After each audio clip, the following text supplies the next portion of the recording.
solicitudes de juicio político contra el ministro de Finanzas, Richard Martínez, se presentaron en la Asamblea. Los legisladores de varias bancadas, incluidos algunos de Alianza País, respaldaron los procesos. La primera solicitud la entregó el asambleísta de la Revolución Ciudadana, Juan Lloret, quien asegura que el ministro de Finanzas incumplió sus funciones ante la necesidad de presupuesto para la salud en el inicio de la pandemia. No se entregaron los recursos necesarios para poder atender una crisis sanitaria en medio de un estado de excepción. Pese a los múltiples pedidos de funcionarios del Ministerio de Salud Pública y de la propia exministra Catalina Andramuño, no fueron atendidos ni favorable ni oportunamente. Además, incluyó como causal la firma del acuerdo con el FMI sin la aprobación del Comité de Deuda. Pero a su pedido se sumó otro, el de Jimmy Candel, miembro de la bancada de Integración Nacional PIN. Lo hizo a nombre de la Comisión de Educación como su presidente. Lo fundamenta en el recorte presupuestario a la educación. No solamente es a la educación superior, es también a la educación básica, a la educación general. 300 millones de dólares le ha recortado al Ministerio de Educación. Necesitaba 35 firmas y obtuvo 45. Dice que cuenta con el respaldo incluso de las dos legisladoras de Alianza País que están en la comisión. Compañeros asambleístas de Creo, compañeros asambleístas socialcristianos, compañeros asambleístas de Alianza País, compañeros asambleístas de la Revolución Ciudadana. Igualmente, Juan Lloret presentó 37 firmas, la mayoría de su bloque de la Revolución Ciudadana.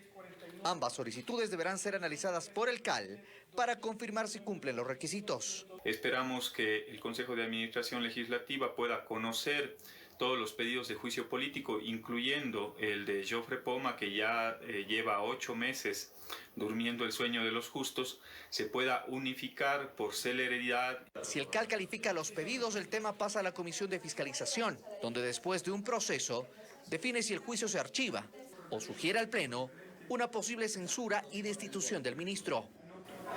Patricio Donoso, asambleísta de Creo y segundo vicepresidente de la Asamblea Nacional. Bienvenido a Contacto Directo. Buenos días. Buenos días, Estefi. Muchas gracias por la invitación. Un verdadero gusto. A propósito de lo que acabamos de escuchar, un segundo pedido de juicio político contra el ministro de Finanzas, ahora de la bancada correísta, antes del BIN y entre otras cosas por el recorte del presupuesto a universidades. Pero no ha pasado todavía por ustedes, me refiero en el CAL. ¿Una amenaza o Creo, por ejemplo, si estaría a favor de un posible juicio político?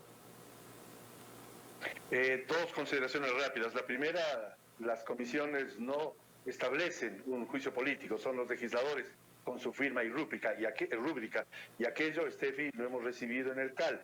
Cualquier petición debe pasar primero por la UTL, Unidad Técnica Legislativa, y luego por el CAL, y ahí nos pronunciaremos una vez que recibamos el libelo correspondiente para actuar de acuerdo a la ley. Eso en cuanto a la forma, pero ¿y en lo de fondo cuál es la posición de Creo? No va a subir el precio de la gasolina porque se cambia de ministro. No va a acabarse la pandemia porque se cambia de ministro.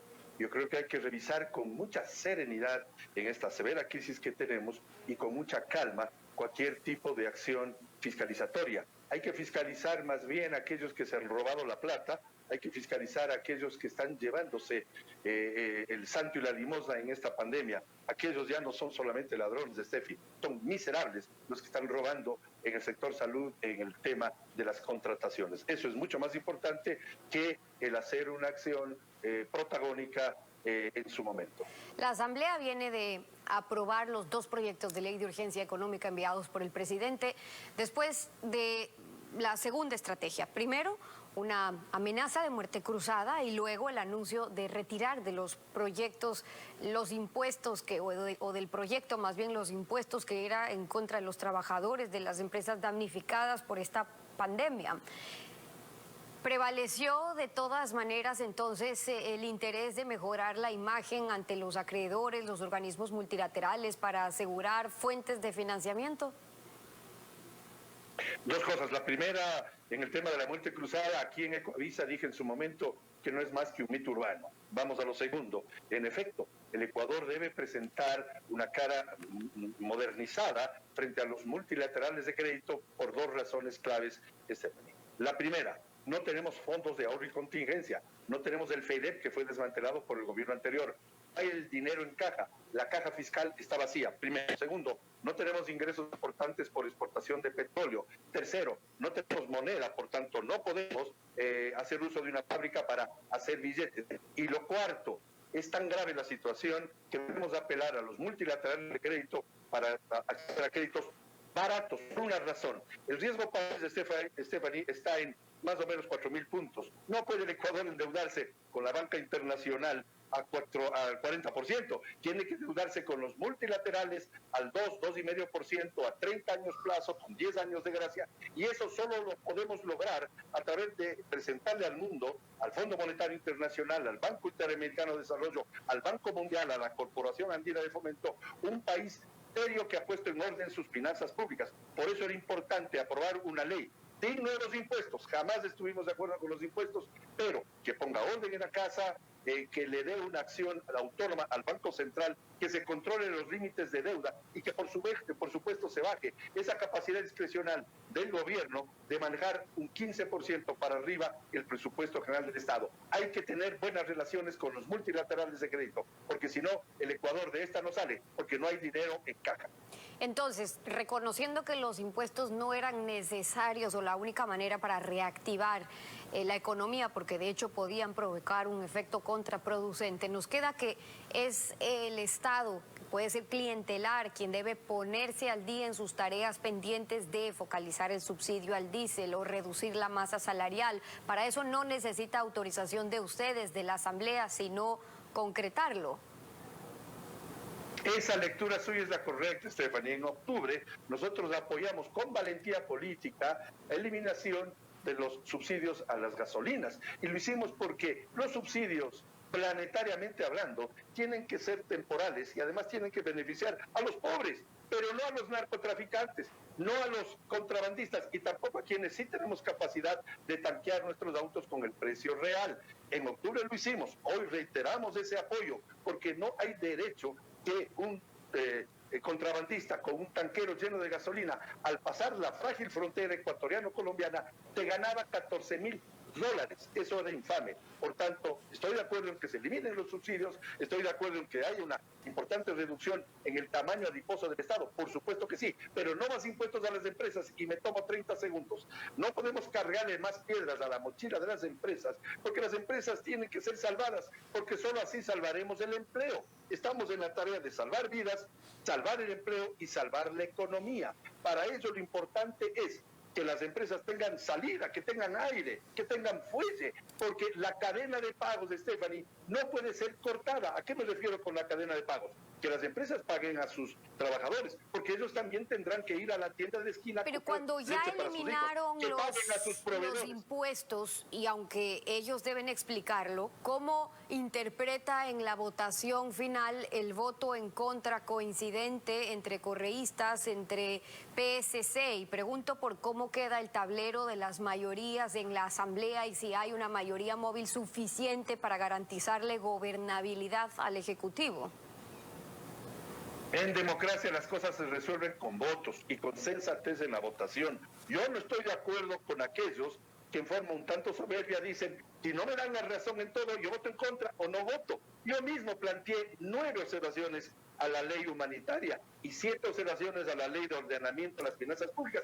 No me hicieron caso en todo, está bien, eso es democracia, pero voté a favor porque es necesario para el país tener orden en las finanzas públicas y por supuesto darle aire, no al gobierno, sino al Estado ecuatoriano, al país. ¿Cómo votaron otros bloques? Realmente es su prerrogativa equivocarse, y creo que se equivocaron porque en la práctica, si no nos arrimamos todos el hombro con serenidad. Mire, Stephanie, esta pandemia desbordó a todos, desbordó al gobierno, desbordó a todos los entes del poder público, desbordó a la Asamblea, desbordó a todos. Por tanto, es absurdo no mantenernos unidos en una crisis tan grave que estamos sufriendo. Se aprobaron, repito, salvar vidas, economía y empleo. Se aprobaron 15 medidas solidarias, como las llamaron. Algunas podrían ser de doble filo, como las laborales. Y eso está causando ya algunas reacciones de los trabajadores, anuncios de hechos de movilizaciones. ¿Este tema podría estar sujeto todavía a modificaciones en el veto? Podría estar, sin embargo, yo sí estoy de acuerdo con una reducción emergente de la jornada laboral. ¿Por qué razón, Stephanie? Porque si no hacemos eso, hay muchas empresas que no tienen capacidad de pagar a sus trabajadores. Le voy a poner 2 ejemplos. El sector turístico, no ha venido un turista al Ecuador desde el 15 de marzo. No hay actividad turística. ¿Con qué plata las empresas turísticas van a pagar a sus trabajadores? Segundo ejemplo, la floricultura. Nadie compra y vende flores en esta crisis. ¿Y cómo van a pagar las florícolas a sus trabajadoras, que en gran mayoría son mujeres jefas de hogar? Entonces, la medida es hacer reducción emergente en la jornada laboral, trabajar menos horas, que es mucho mejor que perder el empleo. Hay que ser sensatos en esto, hay que tener un poquito de lógica. No podemos dejar que los empleos se sigan perdiendo, más allá de los que ya se han perdido. Por eso es que estamos bregando que las empresas no paguen ni contribuciones ni nuevos impuestos, y que las personas, los trabajadores, puedan mantener su trabajo aun cuando sea con una reducción emergente de su jornada laboral. Esa es mi opinión. En el proyecto de ordenamiento de las finanzas públicas, ¿qué cambios consideran importantes a los que acordaron que no deberían estar sujetos todavía a cambios del presidente que lo sigue analizando? Yo creo que el presidente debe respetar aquella acción nuestra de generar autonomía al Banco Central, que sea el tercer creyente, que revise cómo se adquiere una deuda, cómo se paga una deuda y, sobre todo, escúcheseme bien, los topes de deuda, el máximo tope de deuda, que en el año 2022 debería estar en el 40% de la deuda consolidada.